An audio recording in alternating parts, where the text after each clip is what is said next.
सावित्री का अपने इकलौते बेटे सूरज के सिवा इस दुनिया में कोई भी नहीं था। बचपन में ही जब सूरज के पिता का स्वर्गवास हो गया, उसके बाद सावित्री ने उसी जमीन के छोटे से टुकड़े पर खुद से खेती करनी शुरू की, जिस पर उसका पति खेती किया करता था। खूब मेहनत के साथ सावित्री ने अपने बेटे सूरज को पाल पोस कर बड़ा किया। अब सूरज ही खेती बाड़ी संभालता था। सावित्री चाहती थी कि एक अच्छी लड़की देखकर वो सूरज की शादी कर दे। सूरज को खेती की कुछ मशीनें लेने के लिए शहर जाना पड़ता था। वहीं दुकान पर उसकी मुलाकात रजनी नाम की एक लड़की से हो जाती है। रजनी दुकान के मालिक की बेटी थी। रजनी और सूरज एक दूसरे को पसंद करने लगे और फिर सूरज ने अपनी माँ से रजनी के साथ शादी की बात की और दोनों परिवारों की मर्जी से सूरज और रजनी की शादी हो गई। शादी के बाद रजनी सूरज के साथ गाँव आ जाती है और शहर में रहने वाली रजनी का मन गाँव में नहीं लग रहा था। अरे सूरज बेटा, तू आज खेत से दोपहर में ही आ गया। वो माँ जी, मैंने ही इन्हें जल्दी घर बुलाया है। शाम को हम शहर जा रहे हैं। माँ बाबूजी बहुत समय से बुला रहे थे। हम 1-2 दिन में आएंगे। आपको कोई एतराज तो नहीं है ना? रजनी का बहुत मन था अपने माँ पापा से मिलने का, तो मैंने सोचा मिलवा लाता हूँ। वैसे मैंने खेत का सारा काम कर दिया, थोड़ा ही काम बाकी है। मैं 1-2 दिन में लौटकर निपटा लूंगा। कोई बात नहीं बेटा, जरूर जाओ। काम तो सारी जिंदगी चलते ही रहेंगे। बाकी मैं हूँ तो संभाल लूंगी। तुम यहाँ की चिंता मत करो, आराम से 2-3 दिन घूम कर आओ। सूरज और रजनी शहर चले जाते हैं। अगले दिन सावित्री ने सोचा कि एक बार खेत देखा है, कोई काम होगा तो वो कर लेगी। पर जैसे ही वो खेत पर पहुंची, उसने देखा खेत पर आधे से ज्यादा काम बाकी है और खेत की हालत बहुत खराब हो रही है। ऐसा लग रहा था मानो खेत पर कोई काम हुआ ही ना हो। सावित्री सोच में थी कि सूरज ने उसे झूठ क्यों बोला कि खेत का सारा काम हो चुका है। अगले 10 दिन तक सूरज और रजनी गांव वापस नहीं लौटे।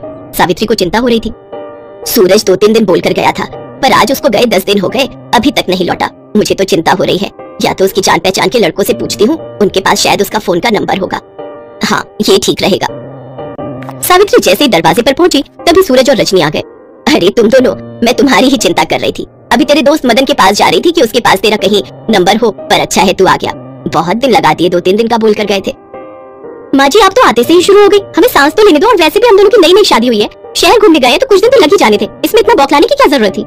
नहीं नहीं, ऐसी कोई बात नहीं है बहू। माँ हूँ ना, तो बच्चों की तो चिंता रहती ही है। जब तुम माँ बनोगी ना, तब तुम्हें पता चलेगा कि माँ की चिंता क्या होती है। माँ, इसमें चिंता की क्या बात थी? हम थोड़ा घूमने तो गए थे और अब तो मेरी चिंता छोड़ दो। अब रजनी मेरा पूरा ख्याल रखती है, वो मुझे किसी चीज की कमी नहीं होने देती। अच्छा, मैं थोड़ी देर आराम कर रहा हूँ, बहुत थक गया हूँ। कुछ अच्छा सा खाने का बना लो, बहुत भूख लगी है मुझे। अरे तुम दोनों बैठो, मैं कुछ खाने का बना देती हूँ। थके हुए आए हो। नहीं माँ, रजनी तुमसे अच्छा खाना बनाती है, तुम रहने दो। रजनी, तुम भी कुछ बनाओ। उस दिन पहली बार अपने बेटे की बात सुनकर सावित्री की आंखों में आंसू आ गए। जो बेटा बचपन से अपनी माँ के हाथों का बना खाना खाता था, आज वो कह रहा था कि माँ तुम अच्छा खाना नहीं बनाती हो। सावित्री खूब रोई। अगले दिन उसने देखा कि सूरज खेत पर नहीं जा रहा, ऐसे ही घर पर बैठा हुआ है। सूरज बेटा, तू खेत पर नहीं जा रहा? रोजाना तो तू जल्दी निकल जाता है।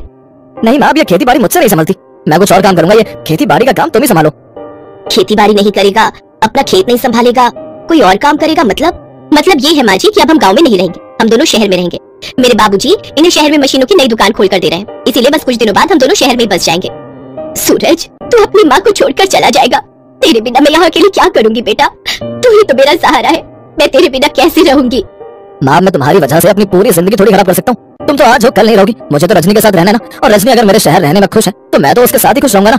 वैसे भी मैंने तो सोचा नहीं था कि मैं शहर में कोई दुकान खोल पाऊंगा। ये तो इसके बाबूजी की मेहरबानी है कि वो मुझे शहर में दुकान खोल कर दे रहे हैं, वरना यहाँ जमीन के छोटे से टुकड़े पर खेती करके मैं क्या ही कमा लेता।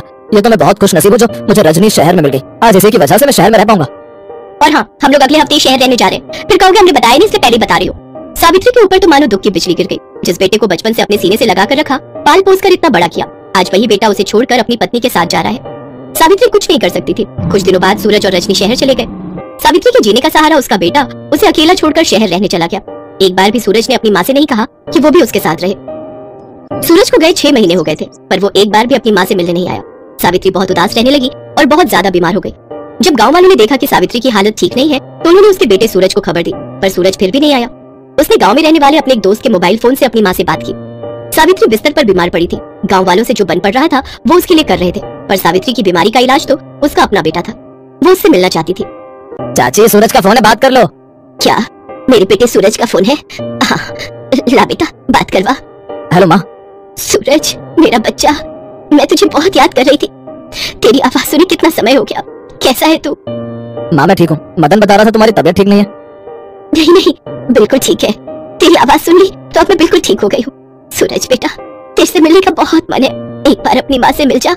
हाँ माँ, मैं जल्दी मिलने आता हूँ। यहाँ थोड़ा काम है ना, इस वजह से आ नहीं पाया। अच्छा बेटा, तू काम कर, जल्दी आना, देर मत करना, मैं तेरी राह देख रही हूँ। अचानक सावित्री के हाथ से फोन छूट जाता है और उसकी गर्दन एक तरफ लुढ़क जाती है। सावित्री इस दुनिया को छोड़कर चली जाती है। सूरज फोन पर हेलो हेलो कर रहा था। मदन अपने हाथ में फोन ले लेता है। चाची चली गई सूरज, अब तो तू चाची से मिलने आएगा ना? अब तो मना नहीं करेगा? माँ, एक पल के लिए तो सूरज के पैरों के नीचे से मानो जमीन खिसक गई। उसने माँ बोला, पर माँ तो उसके पास ही नहीं थी। वो तो अपने बेटे की राह देखते हुए इस दुनिया को छोड़कर चली गई। सावित्री की सांस सिर्फ अपने बेटे की आवाज सुनने के लिए अटकी हुई थी।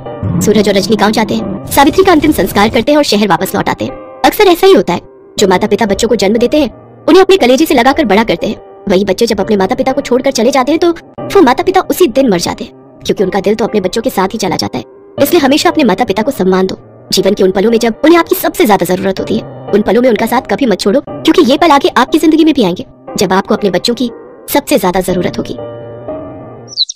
अंजलि बहुत दुखी है क्योंकि वो देख नहीं पाती है, वो अंधी है। अंजलि बचपन से ऐसी नहीं है, बचपन में वो देख सकती थी, लेकिन एक दिन उसके साथ एक हादसा हो गया।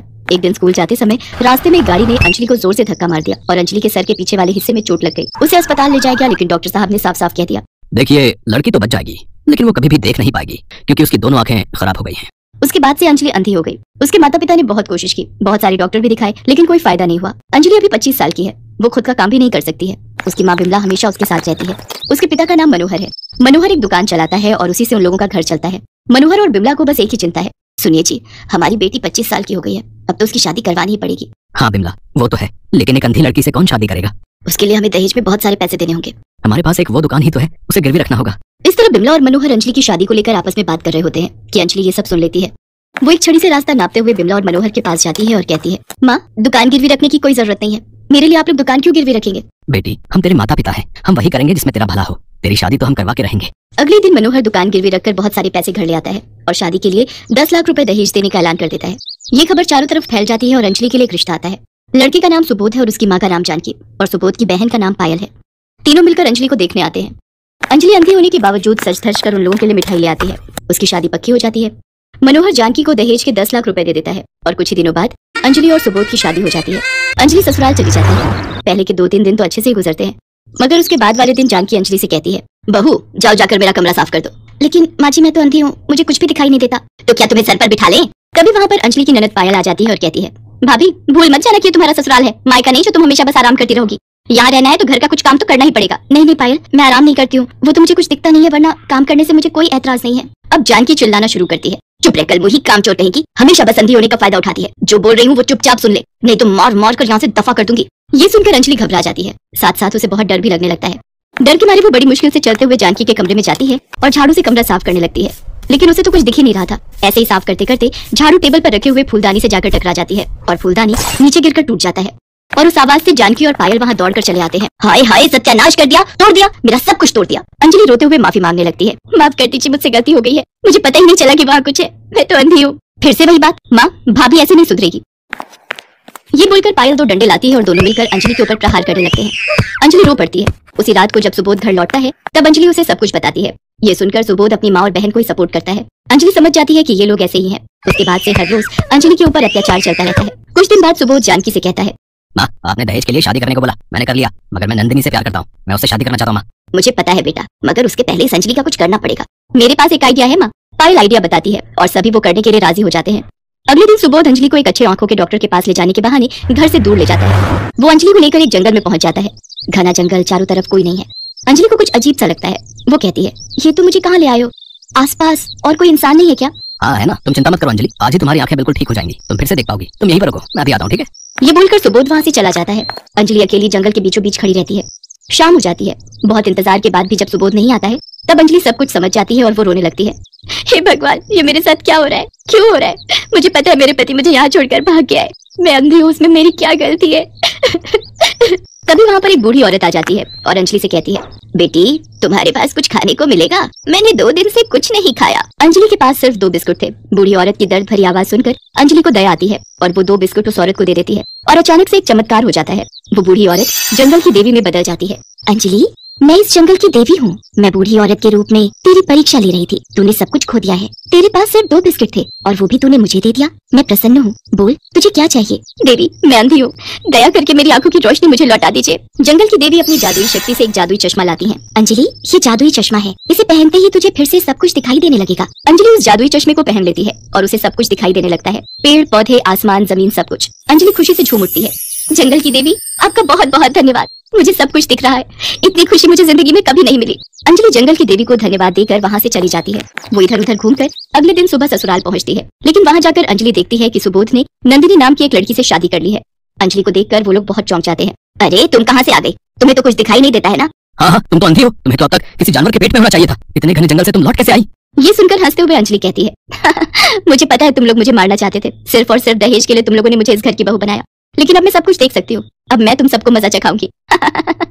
ये सुनकर सभी हंसने लगते हैं। पायल कहती है तुम्हें क्या लगता है तुम अकेली एक औरत हम चारों को हरा सकती हो? तभी सुबोध की नई पत्नी नंदिनी कहती है मैं समझ गई हूँ कि ये कैसे देख पा रही है, कहीं से इसे ये चश्मा मिल गया है, इसी की वजह से ये देख पा रही है। हाँ तुम सही कह रही हो, पहले तो ये चश्मा नहीं था। बेटा इसका चश्मा निकाल, उसके बाद हम चारों मिलकर इसे मार डालेंगे और इसके घर वालों को बोल देंगे कि अंजलि किसी और के साथ भाग गई है। सुबोध अंजलि की तरफ बढ़ने लगता है। अंजलि ने खुशी के मारे ये सोचा ही नहीं था कि ये लोग उसे यहाँ भी मार सकते हैं। अंजलि डर जाती है। चारों के चारों अंजलि को मारने के लिए तैयार है। तभी एक चमत्कार हो जाता है। अंजलि के जादुई चश्मे से एक चमत्कारी रोशनी निकलती है और उस रोशनी में चारों जलकर भस्म हो जाते हैं। बचाओ! ऐसे ही दर्द से तड़पते हुए चारों का खेल खत्म हो जाता है। अंजलि को इंसाफ मिलता है। उसने नहीं सोचा था कि उसका ये जादुई चश्मा ऐसा भी कर सकता है। वो मन ही मन जंगल की देवी को धन्यवाद देती है और इसके बाद वो अपने मायके लौट जाती है और अपने माता पिता को सब कुछ बताती है। वो लोग अंजलि को सपोर्ट करते हैं और ऐसे ही अंजलि अपने जादुई चश्मे के साथ खुशी खुशी रहने लगती है।